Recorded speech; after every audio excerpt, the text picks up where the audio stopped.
Olá, você acompanha agora os principais destaques internacionais dos últimos dias.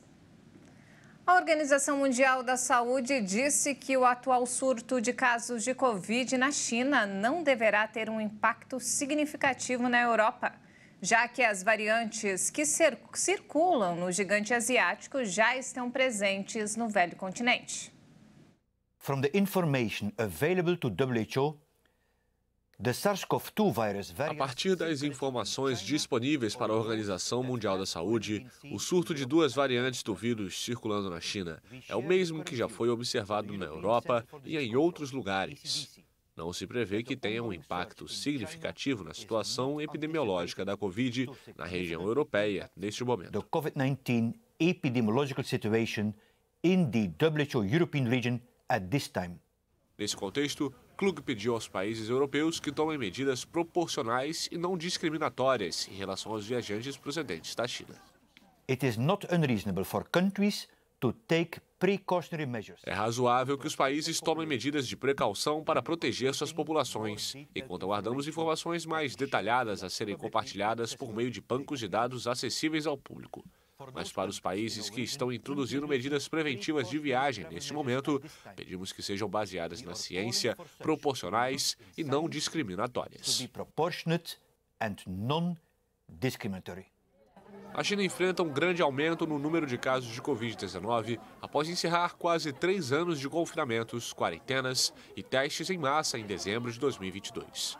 Na semana passada, Pequim pediu que a OMS adotasse uma posição imparcial sobre a gestão da doença após as críticas ao governo do gigante asiático, por sua definição muito reduzida para contabilizar as mortes pelo vírus. A China suspendeu a emissão de vistos de curta duração para passageiros procedentes da Coreia do Sul e Japão. A medida foi anunciada primeiro na Coreia do Sul, que introduziu novas normas para os passageiros procedentes da China, inclusive restrições a vistos e testes. A suspensão é uma resposta às restrições impostas pelos dois países por conta da explosão de casos de Covid-19 em território chinês. A Embaixada da China em Seul informou que as medidas foram reajustadas em conformidade com a implementação por parte da Coreia do Sul de discriminatórias restrições a cidadãos chineses. Por sua vez, a representação chinesa em Tóquio anunciou que a emissão de vistos para cidadãos japoneses também seria suspensa, mas não deu qualquer explicação e nem informou por quanto tempo a decisão vai valer. A Coreia do Sul está limitando os voos procedentes da China, e os viajantes vindos tanto da China continental quanto de Hong Kong e Macau precisam apresentar um teste negativo antes de partir. Segundo estatísticas oficiais, mais de 2.200 cidadãos chineses com vistos de curta duração desembarcaram na Coreia do Sul desde 2 de janeiro e quase 20% testaram positivo para a Covid na chegada. Já o Japão vai exigir que pessoas procedentes da China continental e de Macau se submetam ao teste antes de viajarem e também durante o desembarque, medida que não é exigida atualmente de outros passageiros. Em dezembro de 2022, o governo chinês flexibilizou grande parte da política de saúde Covid-0 e também mudou a forma de contabilizar as mortes causadas pela síndrome respiratória, o que reduziu drasticamente o número de óbitos registrados. Apesar disso, hospitais, funerárias e crematórios da China registram superlotação devido à explosão de casos da doença. A Organização Mundial da Saúde e o Ministério da Saúde de Uganda anunciaram na última quarta-feira o fim da epidemia de ebola no país. O anúncio é feito menos de 4 meses depois do início do surto da doença, que causou a morte de 55 pessoas. De acordo com os critérios da OMS, um surto é considerado encerrado quando não forem registrados novos casos por 42 dias consecutivos, o dobro do número de dias de incubação da doença. O surto foi declarado em Mubende em 20 de setembro e depois se espalhou por todo o país, que tem uma população de 47 milhões de pessoas. Uganda sofreu 7 surtos de ebola, 5 deles causados pela chamada cepa sudanesa. A origem do último surto ainda é desconhecida. O ebola é uma febre hemorrágica viral com alto índice de mortalidade. O nome se deve a um rio na República Democrática do Congo, onde a doença foi detectada em 1976. O vírus é transmitido por fluidos corporais. Os sintomas habituais são febre, vômitos, sangramento e diarreia. As pessoas infectadas se tornam contagiosas depois do início dos sintomas, passado um período de incubação de 2 a 21 dias. E os Estados Unidos anunciaram que vão treinar militares ucranianos para que usem um novo sistema de defesa antiaéreo que foi enviado para o país no combate a ataques russos. Na última terça-feira, a ministra das Relações Exteriores da Alemanha visitou o nordeste da Ucrânia, região onde o exército russo domina diversos territórios. Os treinamentos vão ocorrer no Fort Sill, em Oklahoma. O secretário de imprensa do órgão de defesa americano, Pat Ryder, informou que entre 90 e 100 soldados da Ucrânia vão participar do curso, que deve durar vários meses. O Patriot é um sistema de mísseis desenvolvido inicialmente para interceptar aviões que voam a grandes altitudes. Mas, durante a Primeira Guerra do Golfo, na década de 80, houve uma modificação para que o equipamento pudesse combater balísticos iraquianos de fabricação russa. Também nesta terça-feira, a ministra das Relações Exteriores da Alemanha, Annalena Baerbock, fez uma visita surpresa a Kharkiv, no noroeste da Ucrânia, cidade que foi alvo de intensos bombardeios russos no início do conflito. Diversos líderes ocidentais já visitaram o país desde o início da invasão russa, entre eles o chanceler alemão Olaf Scholz e o presidente da França, Emmanuel Macron, mas nenhum deles viajou tão para o leste, onde as tropas de Vladimir Putin dominaram vários territórios. Durante o evento, Baerbock anunciou um novo pacote de ajuda que inclui a entrega de geradores para reforçar a infraestrutura energética da Ucrânia. Já o ministro das Relações Exteriores ucraniano, Dmytro Kuleba, reforçou o pedido pelo envio de tanques de combate Leopard 2. Quanto mais a decisão demorar, mais pessoas vão morrer por causa da falta de tanques de combate em nosso exército.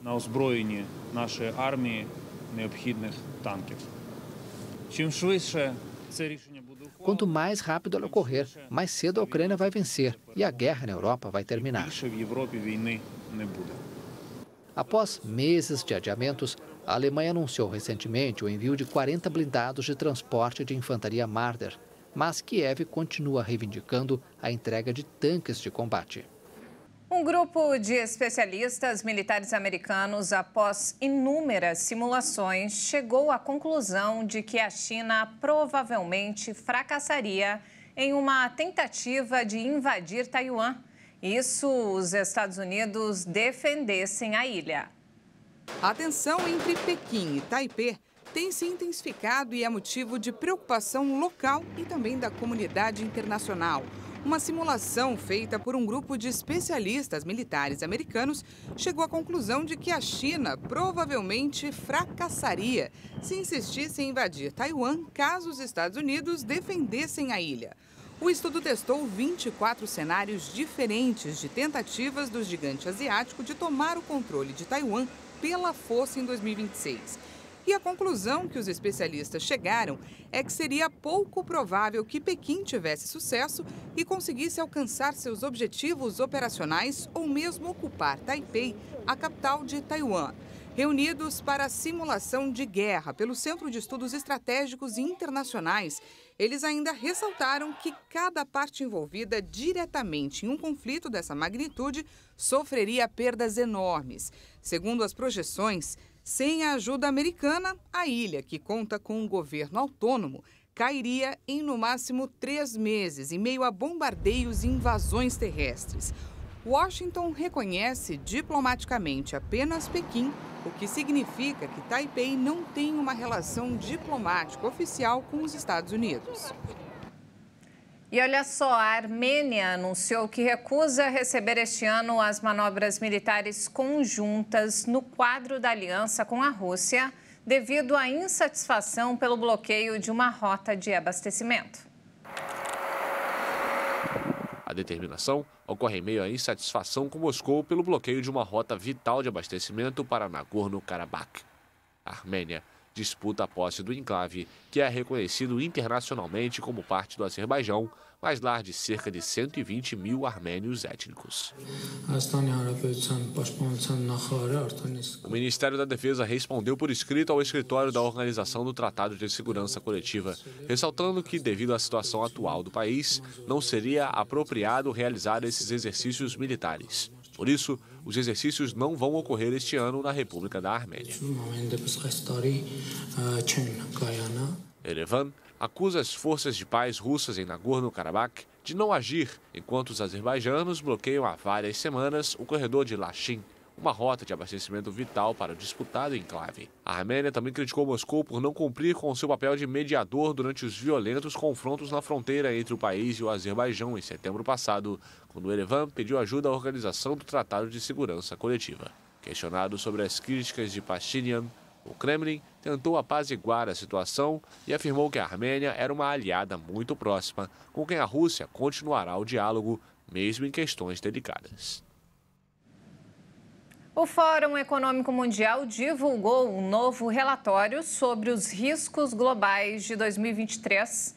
Essa é uma prévia dos assuntos que serão discutidos nos próximos dias na reunião anual do Fórum em Davos, na Suíça.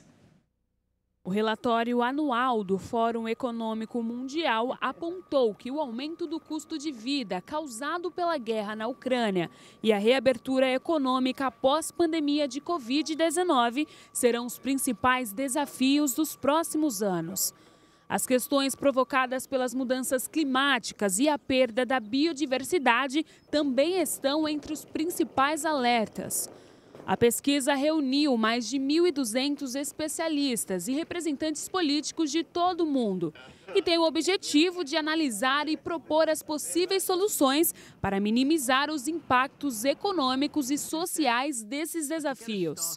O encontro anual do Fórum Econômico Mundial deve ocorrer em Davos, na Suíça, entre os dias 16 e 20 de janeiro. O Programa Europeu sobre Mudança Climática, Copernicus, anunciou que os anos entre 2015 e 2022 foram os mais quentes já registrados no mundo. Todo esse período teve temperaturas de pelo menos 1 grau Celsius acima da média pré-industrial. Esses anos testemunharam secas ou inundações excepcionais e um aumento na concentração de gases de efeito estufa na atmosfera. De acordo com a análise do Copernicus, 2022 em particular foi o ano mais quente de que se tem registro, com uma média de 1,2 graus Celsius. A América Latina e o Caribe ficaram relativamente fora desses registros por causa de um ciclo basicamente dominado pelo Laninha no Oceano Pacífico, que gera algum resfriamento. O fenômeno também desencadeou temperaturas mais baixas do que o normal e chuvas fortes no leste da Austrália. Mas na Europa, a situação foi diferente e 2022, em particular, foi o segundo ano mais quente do velho continente. Os meses de verão bateram recordes na Grã-Bretanha, enquanto França, Portugal e Espanha sofreram severas secas. Globalmente, o Paquistão sofreu inundações recordes, a China passou por fortes ondas de calor e a Nigéria enfrentou dilúvios. Na Antártida, a extensão do gelo no mar atingiu ou ficou bem próxima do recorde mínimo. Em fevereiro passado, foi registrada a menor extensão de gelo em 44 anos de observação por satélite. O Copernicus ressaltou que os eventos climáticos extremos demonstram que o mundo já sofre as consequências devastadoras do aquecimento do planeta. Para o Programa Europeu sobre Mudança Climática, os dados demonstram claramente que, para evitar as piores consequências, a sociedade terá que reduzir urgentemente as emissões de CO2 e se adaptar rapidamente às mudanças climáticas. A camada de ozônio, que cobre a estratosfera e protege o planeta da radiação solar, pode se reconstituir nas próximas 4 décadas. É o que aponta um relatório científico internacional divulgado por especialistas da ONU. Um acordo histórico assinado por quase 200 países em 1987 em Montreal para eliminar a emissão de aerossóis clorofluorocarbonetos, os chamados CF6, contribuiu enormemente para recompor a camada de ozônio, cujo buraco gerou alerta nos anos 1990. A dispersão destas partículas industriais na atmosfera colocava em risco a fina camada, essencial para a preservação da vida na Terra, situada entre 11 e 40 quilômetros sobre a superfície do planeta. Segundo o informe, a camada de ozônio deverá recuperar seus níveis normais, tanto em termos de extensão quanto de profundidade na região antártica, onde o buraco era mais acentuado, por volta de 2066. No Ártico, a recuperação completa vai ocorrer por volta de 2045 e no restante do mundo em 20 anos. Mas o relatório destaca que o mundo está mal encaminhado em outras frentes das mudanças climáticas, como as emissões de dióxido de carbono ou de metano, devido aos combustíveis de origem fóssil. E olha só, o livro de memórias do Príncipe Harry, que teve os trechos mais bombásticos, com revelações contra a família real britânica amplamente divulgados pela imprensa, chegou às livrarias do mundo inteiro. No Reino Unido, os primeiros exemplares foram vendidos pouco depois da meia-noite em livrarias que abriram especialmente para a ocasião. Em alguns estabelecimentos britânicos, a obra é anunciada pela metade do preço, 14 libras em vez de 28. No Brasil, o que sobra está à venda por R$ 74.